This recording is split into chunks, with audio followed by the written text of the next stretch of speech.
بسم الله الرحمن الرحيم والصلاة والسلام على أشرف الأنبياء والمرسلين سيدنا ونبينا محمد وعلى آله وصحبه أجمعين. Bienvenue à vous dans ce cours dédié à la plateforme Libère ton âme, module 2 que j'ai intitulé la construction identitaire.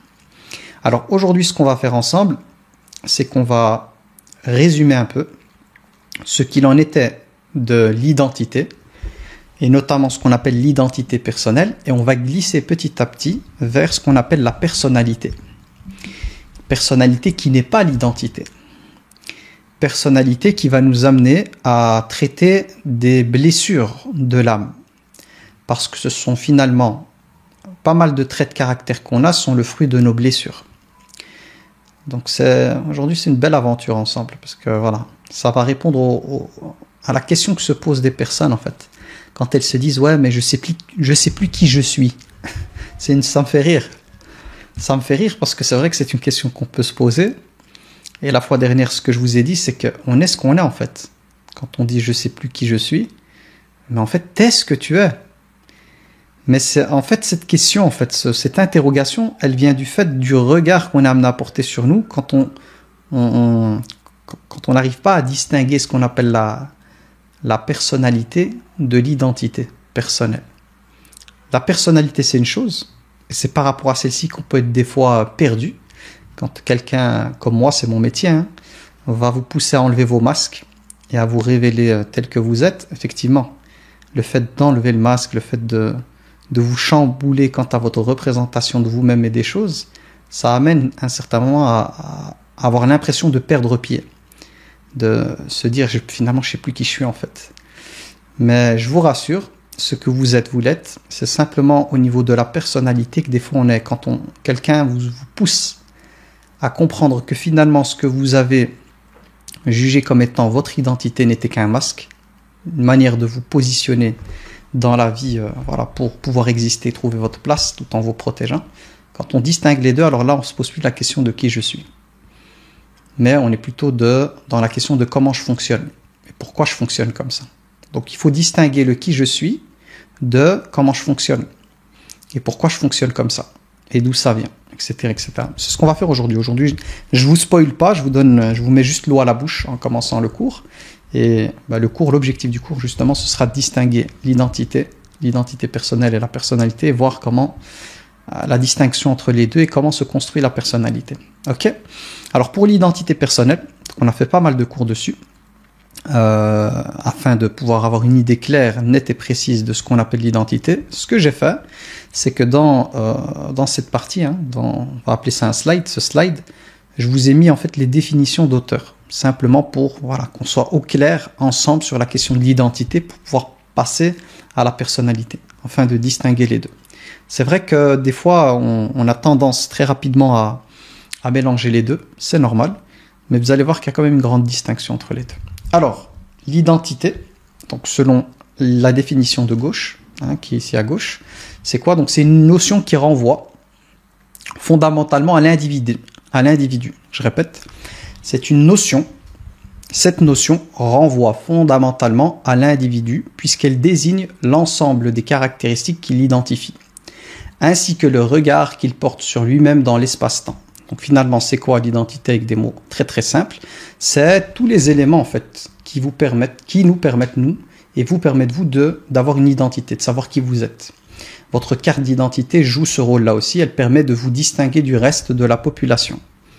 Par un nom, par un prénom, par une date de naissance, par un lieu de naissance, voire d'autres caractéristiques. Mais c'est juste ça qu'il faut comprendre, c'est que l'identité, c'est un terme en fait qu'on utilise et qui a pour but en fait de définir ce qui vous distingue de la masse des autres, des autres personnes. C'est simplement ça. Et donc ça comprend quoi? L'ensemble des caractéristiques, des choses qui permettent de vous distinguer, de vous identifier par rapport aux autres. Et ça renvoie aussi au regard qu'on porte sur nous-mêmes dans un espace-temps. Espace-temps, parce que effectivement l'identité, la manière d'appréhender l'identité, elle est toujours la même, que je sois, que je sois en France, en Belgique, au Maroc ou quoi, je suis toujours le même. Mon identité est la même. Mais lorsqu'on parle d'espace-temps, c'est parce que avec le temps, l'âge, il y a des paramètres de l'identité qui vont changer. Paramètres, par exemple, là, je ne suis pas un senior, mais un jour, peut-être si je vis assez longtemps, on va mettre dans la catégorie des seniors. Au niveau de mon identité, on me mettra avec les seniors. Par contre, quand j'avais, je sais pas moi, on va dire de 6 ans à 12 ans, je suis plutôt un enfant. On va dire de 13 jusqu'à 16, 17, 18, ado. 18 ans, jeune adulte, voire majeur. Donc ça, c'est avec le temps, en fait. Le temps va impliquer, en fait, à ce que vous passiez d'une catégorie à une autre. De nouveau, qu'on peut identifier. OK ? On parle même de population active et de population non active. Ça, c'est au niveau aussi de l'économie et tout, c'est-à-dire les gens qui sont en capacité de travailler sur le marché du travail et tous ceux qui ne sont pas concernés par ça. Population active et non active. On est amené à passer d'une catégorie à une autre. Ok, c'est ça qu'il faut comprendre qu'il faut comprendre dans cette dimension d'espace-temps. Que l'identité, en fait, on va le voir par après, c'est quelque chose qui bouge, qui nous accompagne. Il y a toujours une base, mais cette base, elle va évoluer avec le temps et l'espace aussi, l'endroit, parce qu'effectivement, il y a des pays dans lesquels vous allez être considéré comme un étranger, donc même dans votre carte. Par exemple, ceux qui sont nés en France ou en Belgique, ils vont avoir la nationalité du pays, par exemple, qui font le choix. Mais d'autres qui vont être considérés comme des étrangers. Donc cette notion d'étranger est liée à un endroit, en fait. Il y a des endroits dans lesquels on est considéré comme étranger, dans d'autres pas. Ça aussi, c'est lié à l'identité. Ok ? Donc, juste après, il y a pour Pierre Tapp, donc ça date de 2004, donc il dit quoi ? Il dit « L'identité personnelle s'inscrit dans une construction dynamique qui se lie à travers 6 caractéristiques. » Donc, il faut comprendre quoi ? Derrière l'identité, c'est quelque chose qui bouge. D'où la notion d'espace-temps. Ça bouge, ça évolue avec le temps. Et les caractéristiques en fait, qu'il a nommées qui font partie de l'identité, c'est important de les avoir en tête parce qu'elles nous aideront à mieux comprendre le concept, la notion, pour passer après à la personnalité. C'est la notion, il y a une notion de continuité. C'est quoi la continuité ? C'est le fait que nous, en tant que personne, on a le sentiment qu'on est toujours la même personne. Malgré le fait qu'on évolue avec le temps, cette conscience de soi, de cette identité, elle nous accompagne. Même s'il y a une évolution, n'oublions pas, elle est dynamique, c'est une construction, petit à petit on évolue, on change et tout. Mais nous, dans cette ligne du temps, cette ligne de vie, on a l'impression en fait d'être toujours connecté à nous-mêmes en fait, avec des évolutions, des changements, mais c'est toujours nous. D'où la question de la continuité. Et ici, il a mis avoir le sentiment de rester le même. Mais ici, il ne faut pas comprendre avoir le sentiment de rester le même comme étant une chose qui implique le fait de ne pas changer. Non. C'est le sentiment, c'est-à-dire le sentiment d'être moi, qui va m'accompagner depuis ma première conscience enfant jusqu'à la mort, si j'évite Alzheimer. Cette conscience de moi, elle est là, elle est ancrée en moi. Même s'il y a de l'évolution, il y a des choses qui changent intellectuellement, spirituellement, dans ma vie de tous les jours, etc., etc. Mais cette conscience de moi, elle est là. Et elle m'accompagne jusqu'au bout, d'être moi en tant que personne. Ok ? Donc ça, c'est continuité. Deuxième chose, c'est la cohérence du moi. C'est quoi la cohérence du moi ? C'est, ici ils ont mis 2 points, donner aux autres une image stable de moi. Cohérence du moi, c'est que mon identité, en fait, va m'amener justement, cette conscience de moi va m'amener à comment on va dire ça, à rentrer en relation avec les gens, en interaction avec les gens, mais avec cette image que j'ai de moi-même. Et donc les gens vont me percevoir avec une image stable. Ça veut dire qu'ils savent m'identifier. Et comme nous les êtres humains, en fait, on n'a pas cette caractéristique qu'ont certaines créatures de changer d'apparence, pour les autres, en fait, notre identité déjà liée à notre corps, on sait nous reconnaître, nous distinguer. Donc elle est aussi liée à une cohérence du moi, quelque chose en fait de cohérent qui amène la personne à reconnaître. Ça, c'est la personne extérieure, à nous reconnaître en fait. C'est cohérent. On arrive à vous reconnaître même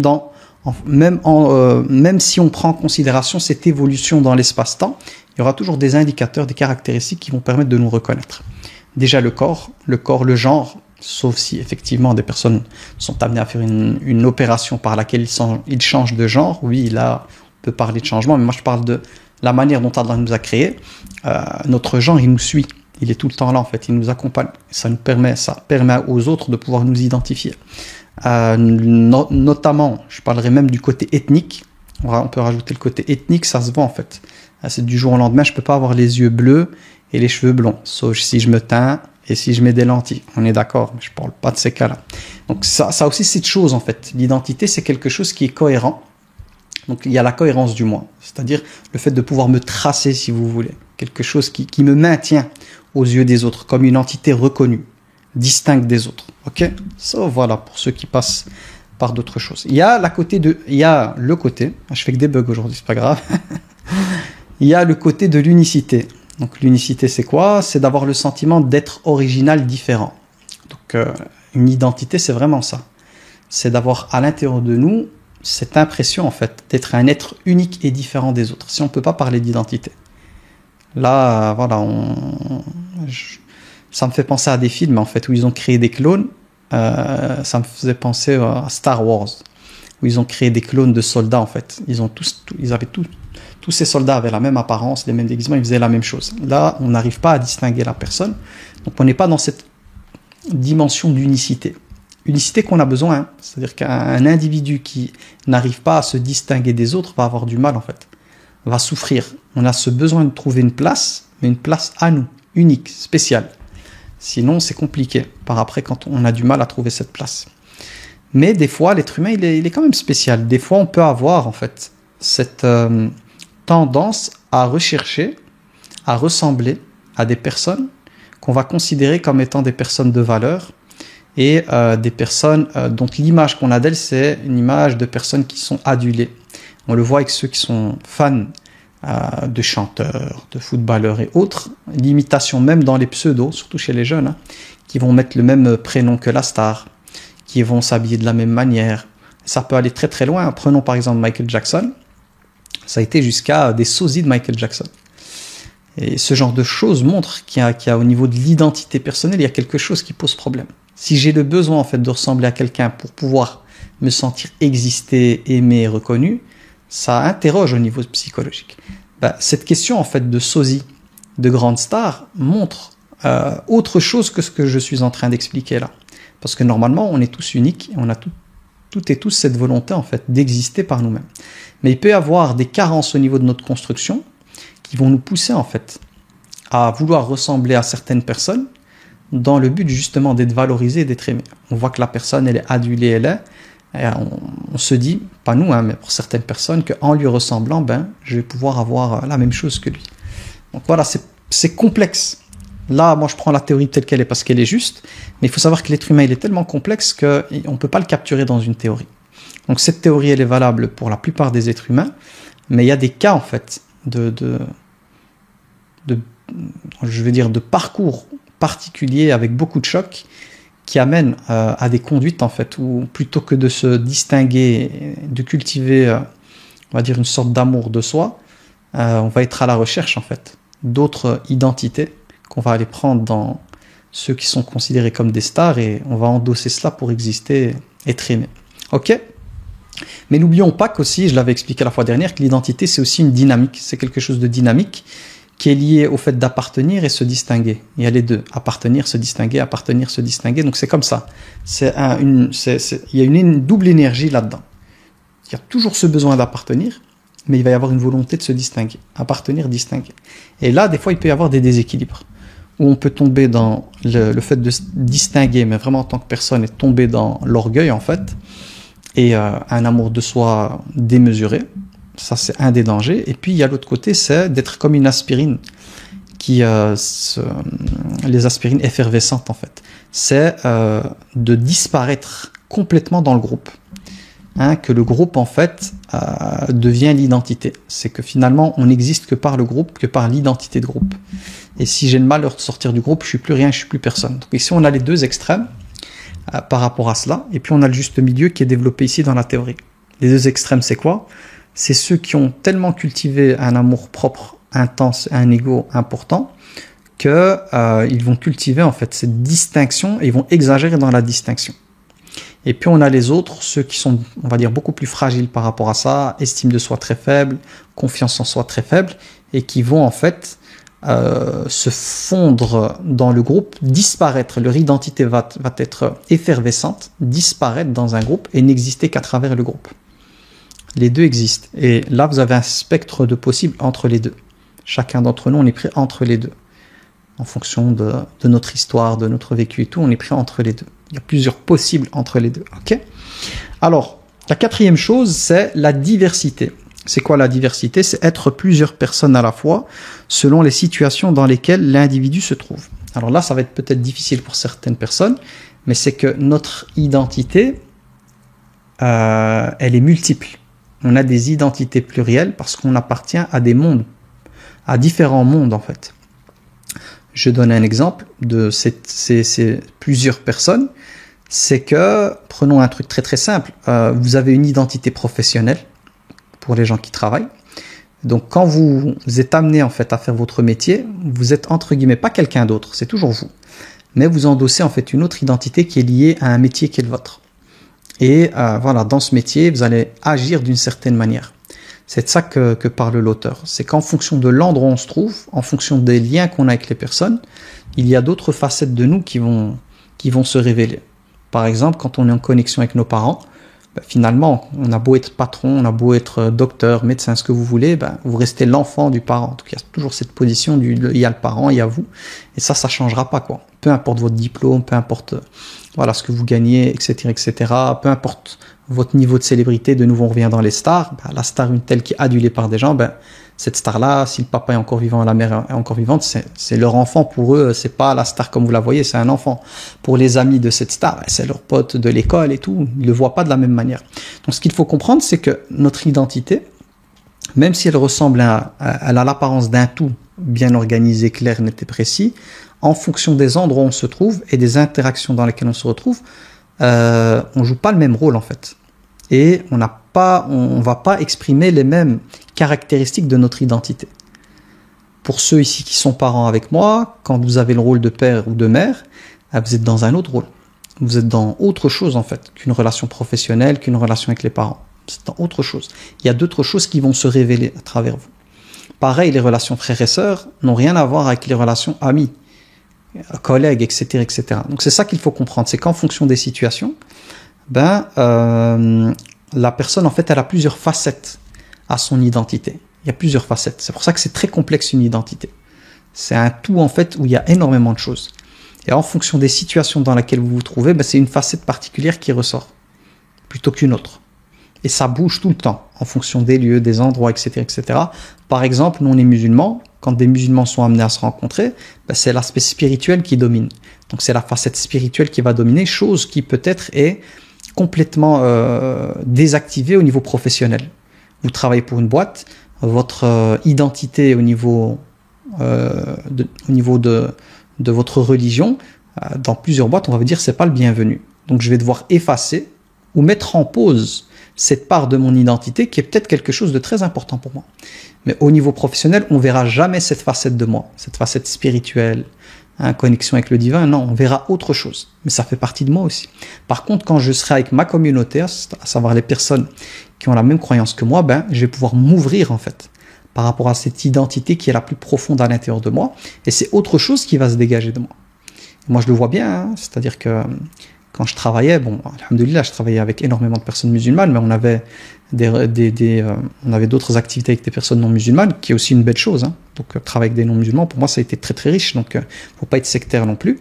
Mais c'est l'idée de comprendre que la facette musulmane, c'est difficile en fait, au niveau professionnel, de pouvoir la mettre en avant, parce que dans certaines boîtes, c'est mal vu, c'est pas un truc à montrer, vous pouvez être stigmatisé, etc., etc.